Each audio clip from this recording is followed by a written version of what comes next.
អាមែនអាមែនអាមែនសរសើរតាមកាមប្រងនៅក្នុងបទគម្ពីរនេះគឺជាអ្វីមួយដែលជាមូលដ្ឋាននៃគោលជំនឿដែលសរសេរនិពន្ធដោយសាវកប៉ូលនៅក្នុងបទគម្ពីររ៉ូមចំពុក10ខ9ដល់ខ15បានលើកឡើងយ៉ាងដូចនេះថាប្រសិនបើមាត់អ្នកប្រកាសថាព្រះយេស៊ូវពិតជាព្រះអម្ចាស់ហើយបើចិត្តអ្នកជឿថាព្រះជាម្ចាស់ពិតជាបានប្រោះព្រះយេស៊ូវឲ្យមានប្រជញ្ញរស់ឡើងវិញមែននោះអ្នកនឹងទទួលការសង្គ្រោះជាមិនខានត្បិតបើចិត្តយើងជឿ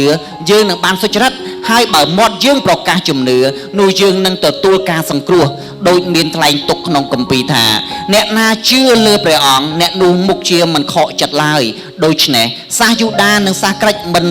ប្លែកពីគ្នាត្រង់ណាទេគេទាំងអស់គ្នាមានព្រះអម្ចាស់តែមួយដែលមានប្រហារតីទូលាយដល់អស់អ្នកអង្វររកព្រះអង្គត្បិតអ្នកណាអង្វររកព្រះនាមព្រះអម្ចាស់អ្នកនោះនឹងទទួលការសង្គ្រោះក៏ប៉ុន្តែឲ្យគេអង្វររកព្រះអម្ចាស់ដោយមិនได้កើតបើគេមិនជឿឲ្យគេជឿលើព្រះអង្គដោយមិនได้កើតបើគេមិនដែលឮព្រះអង្គមានព្រះបន្ទូលឲ្យគេលឺដោយមិនได้កើតបើគ្មានអ្នកណាប្រកាសហើយឲ្យមានប្រកាសដោយមិនได้កើតបើគ្មានអ្នកណាចាត់ឲ្យទៅប្រកាសផងនោះដោយមានចែងទុកថាមើលអ្នកដែលធ្វើដំណើរក្នុងល្អមកប្រសើររុងរឿងណាណអាមែននៅក្នុងបទគម្ពីរនេះគឺជាអ្វីមួយដែលជាមូលដ្ឋាននៃគោលជំនឿដែលសរសេរនិពន្ធដោយសាវកប៉ូលបងប្អូនស្គាល់សាវកប៉ូលមែនទេបាទសាវកប៉ូលគឺជាសាវកមួយដែលព្រះអង្គរើសយ៉ាងពិសេសខុសពីសាវកទាំង12សាវកទាំង12បានដើរជាមួយព្រះយេស៊ូវរយៈពេលប្រហែលឆ្នាំបាទជាង3ឆ្នាំដើម្បីនឹងបេសកកម្មមុនព្រះយេស៊ូវទៅឋានសួគ៌ប៉ុន្តែសាវកប៉ូលគឺជាសាវកមួយដែលព្រះអង្គម្ចាស់ទ្រង់ជ្រើសរើសក្រោយពេលព្រះយេស៊ូវព្រះអង្គមានប្រជញ្ញរស់ឡើងវិញហើយយាងទៅកាន់ឋានសួគ៌សាវកប៉ូលគឺជាបុគ្គលមួយរូបដែលជាអ្នកបៀតបៀនគ្រឹះបរិស័ទនៅក្នុងសម័យកាលក្រុមជំនុំដំបូងសម័យកាលក្រោមការដឹកនាំរបស់សាវកពេត្រុសក្រុមជំនុំដំបូងដឹកនាំដោយសាវកពេត្រុសហើយលោកប៉ូលគឺជាអ្នកដឹកនាំមួយរូបដ៏ខ្លាំងក្លានៅក្នុងអីគេ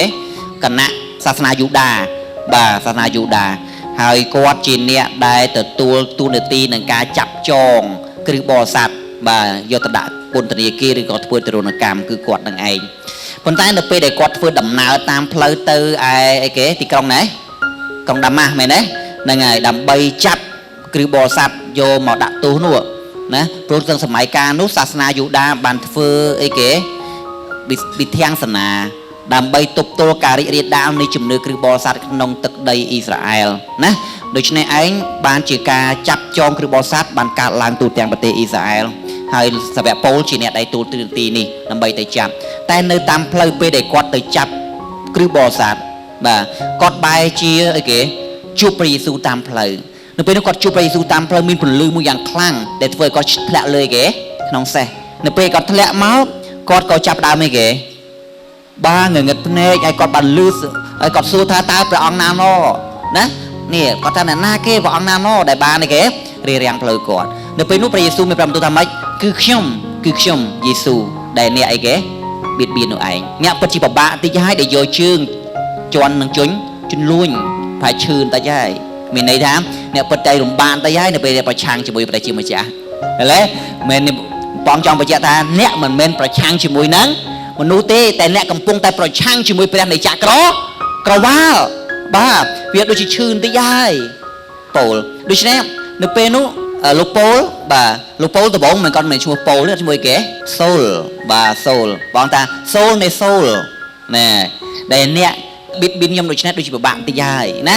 ខ្ញុំជាយេស៊ូវដែលអ្នកបានបៀតបៀននោះឯងដូច្នេះនៅពេលនោះឯងលោកប៉ូលថាតើឲ្យជួបបង្គំធ្វើដូចម្ដេចដូច្នេះព្រះអង្គក៏ប្រាប់គាត់ឲ្យទៅជួបអីគេជួបលោកអាណានីនៅទីក្រុងដាម៉ាស់នៅពេលនោះដល់ពេលគាត់ទៅជួបព្រះអង្គម្ចាស់បានធ្វើការតាមរយៈបើបម្រើព្រះអង្គឲ្យដាក់ដៃអធិដ្ឋានឲ្យលោកសូលហើយនៅពេលនោះអីគេភ្នែកគាត់ក៏ចាប់ដើមភ្លឺមានដូចជាស្រកាត្រីធ្លាក់ចេញពីភ្នែកគាត់មកហើយគាត់ចាប់ដើមមើលឃើញពេលនោះឯងជាពេលដែលសាវកប៉ូលឬក៏លោកសូលបានដូរឈ្មោះថាសាវកប៉ូលហើយគាត់ចាប់ផ្ដើមធ្វើជាអ្នកប្រកាសដំណឹងល្អវិញម្ដងចេញអំពីអីគេ